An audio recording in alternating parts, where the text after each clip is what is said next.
Hello, ladies and gentlemen. My name is Phay, and welcome to the channel. The other day, my daughter came up to me and says, "Dad, are you going to be coming to my baby shower?" I'm like, "No, I prefer a full size shower, but thanks." Today, we're taking a look at Dirt and Dust by Albie Games.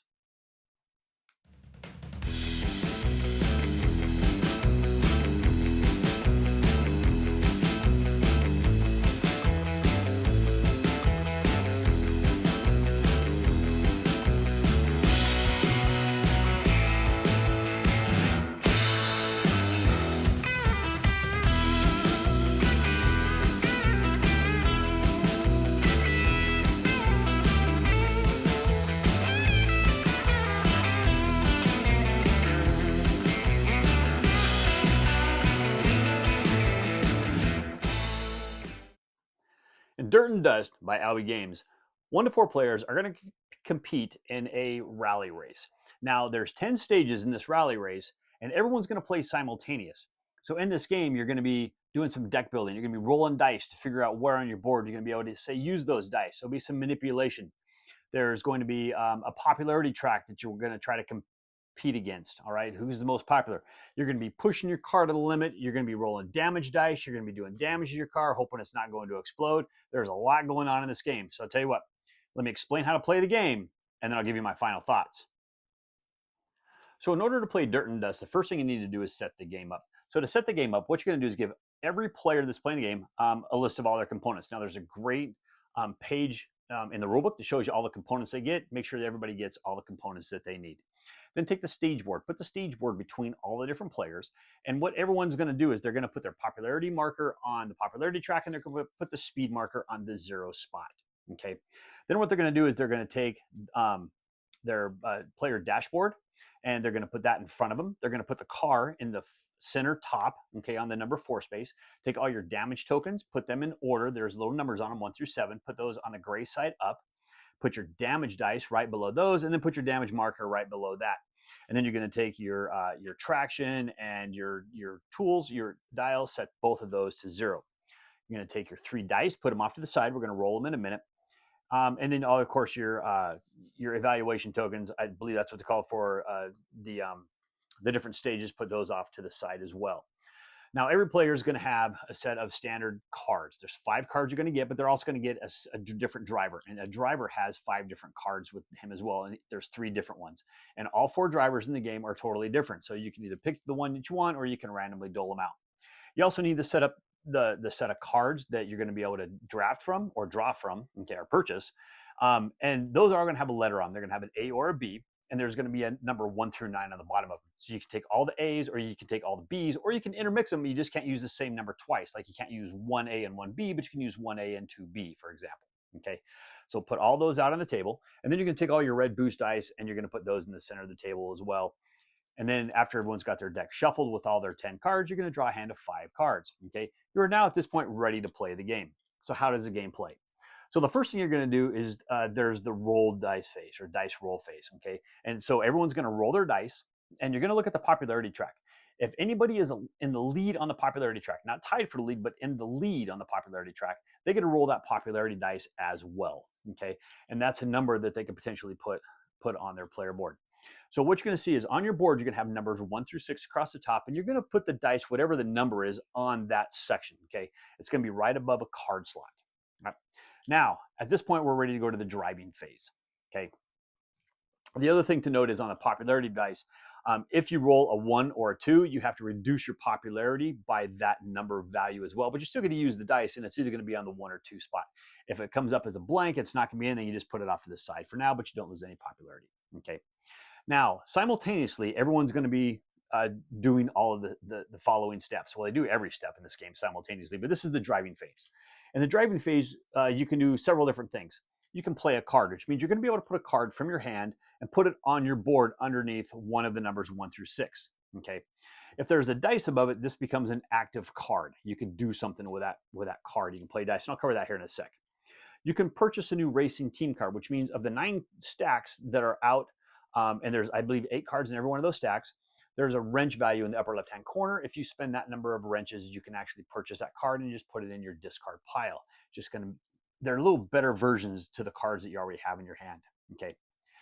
You can resolve an active card, which means, like I said, a card is active if there's a dice above it. So if you take that dice and you move it below the card, then what you're doing is you're activating the card. And there's two sides, there's a left and right side.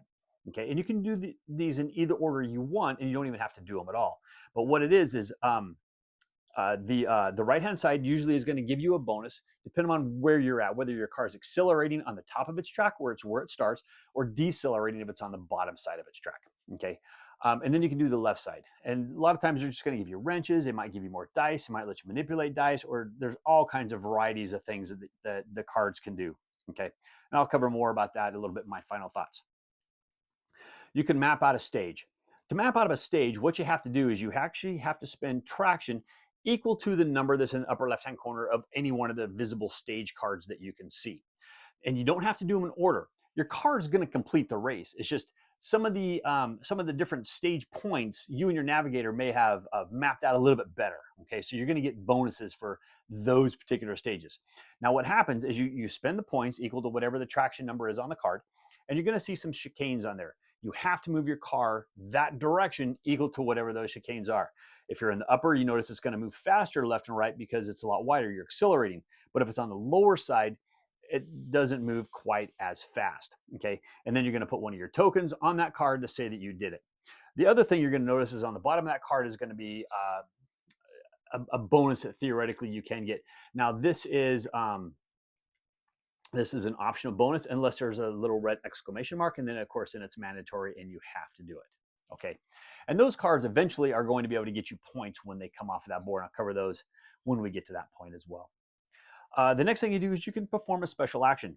You notice on your board that if you are on the decelerating, on the lower side of the board, you can actually spend one traction tire to move your car left or right one space. Okay, you may want to get it one side or another, so that way you can try to get those extra points when those stage cards come off the board and they start scoring.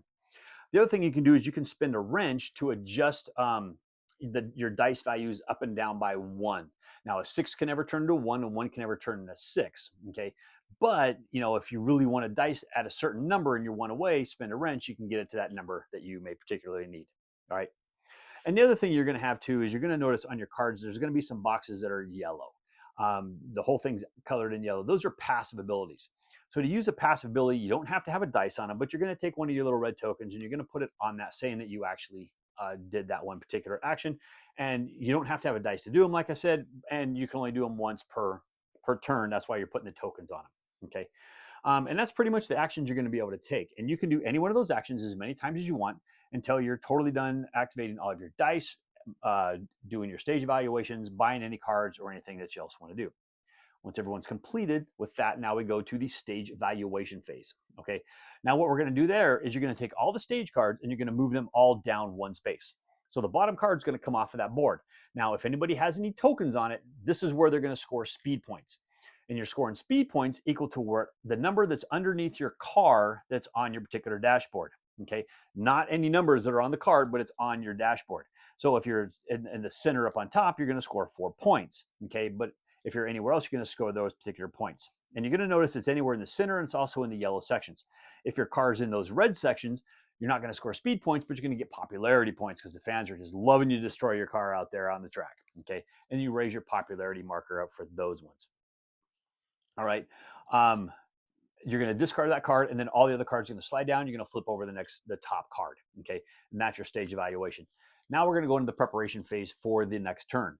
At this point, what's going to happen is all players are going to move their cards on their racing board down 1. So the card that's on the 1 spot goes in your discard pile, and everything shifts down by 1 space. Okay, if you have gotten any of the red boost dice, return those. Those are a one and done. You use them that particular turn, and that's it. Okay. Return the popularity dice if you happen to have that. Discard any number of cards from your hand. Now, this is totally optional, and this is one of those things that's really cool.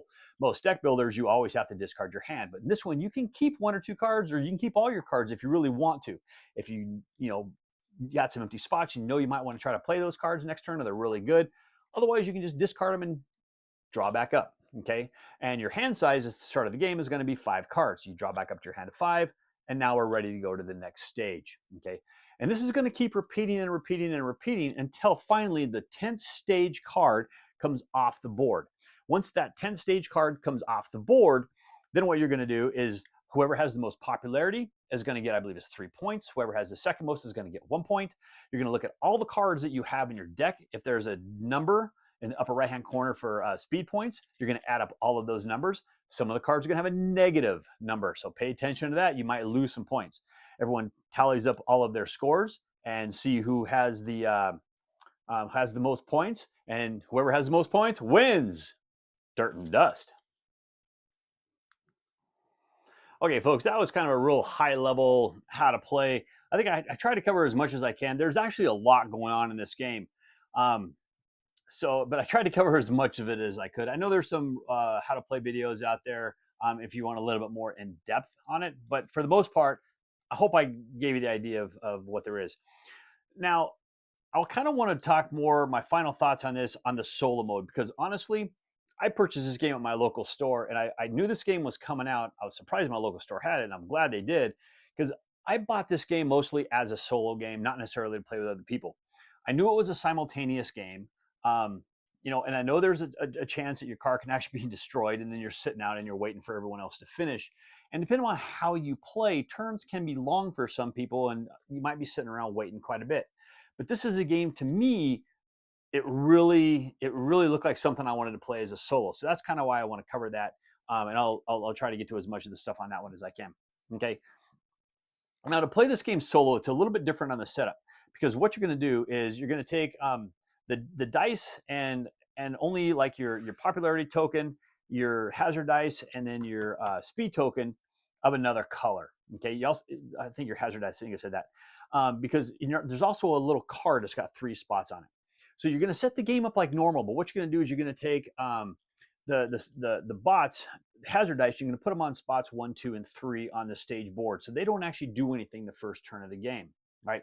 So once you finish the preparation phase for the end of the first phase, or the evaluation stage, and the card slides off, you're going to take that hazard dice and you're going to put it up by that card, and you're going to take one of the player dice to go along with that as well. Okay. So then when you get to the dice roll phase of the next stage, what's going to happen is before you roll your dice, you're going to roll both of those, the hazard dice and the regular dice, and you're going to put them on the little board. Okay. What the bot's going to get is they're going to get popularity to every blue spot on the dice, and they're going to get speed points based to every one of the damage markers that's on that dice. Now, when you roll your dice, if your number of your dice, say they get a 4, or any number with it, and any one of the dice that has the same matching number, you can take that number of dice of yours and you can put it on their damage dice and prevent them from gaining those points. But you're going to have one less dice to deal with for that particular round. All right. And you're going to be able to keep doing this. At the end of that round, then they get their second set of dice, and into that round, now they're going to have all of their dice, and they're going to be rolling all 6 of their dice every turn. Now, when you put their dice and their hazard dice up there, always do it before you roll yours. It doesn't really matter what spot you put your regular dice in, and you have their equals their associated hazard dice, because you're still trying to match dice. You don't know what they're going to be, and they're all random.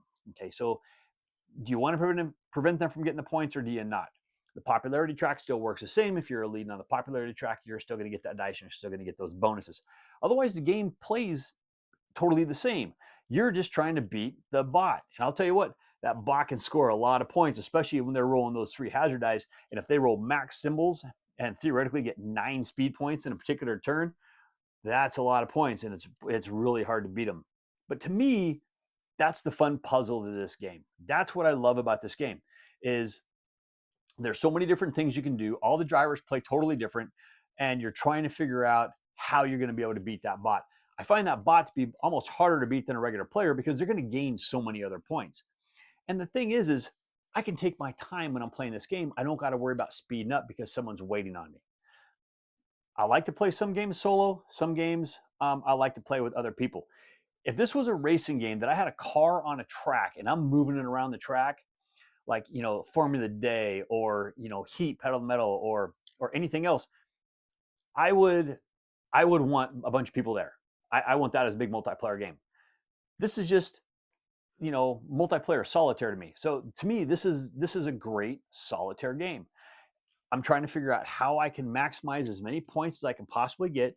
How am I going to be able to utilize my cards to their best advantage? Every driver plays different, so you want to try to purchase cards that are going to go along with the driver's special abilities, so you can try to utilize those special abilities as much as you can. And to me, that is the fun part of this game.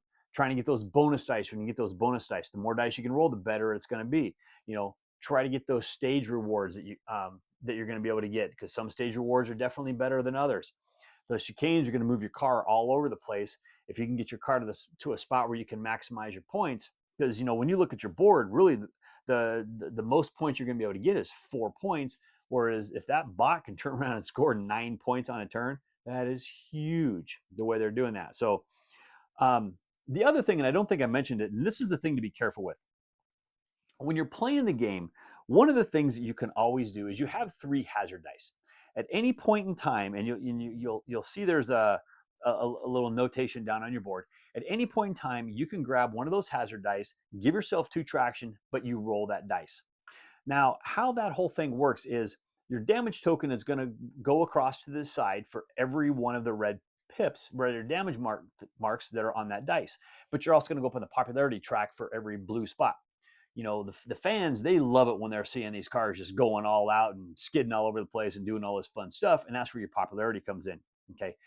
Now, the problem lies is when that damage marker hits that 5 spot, you got to take that left token and you got to flip it over. That's a disadvantage you're going to have the rest of the game, and you can never repair it. There is no going back from that.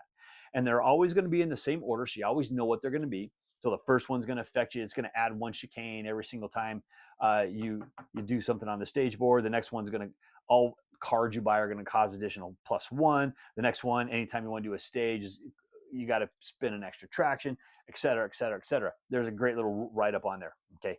And you can have all 7 of those.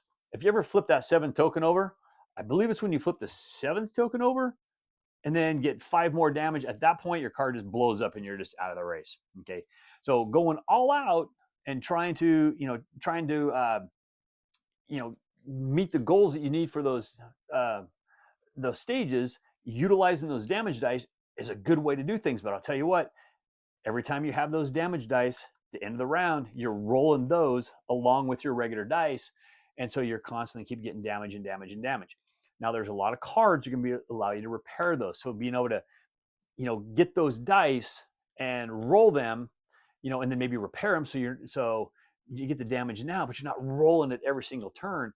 That's what you want to try to do. So you're going to damage your car.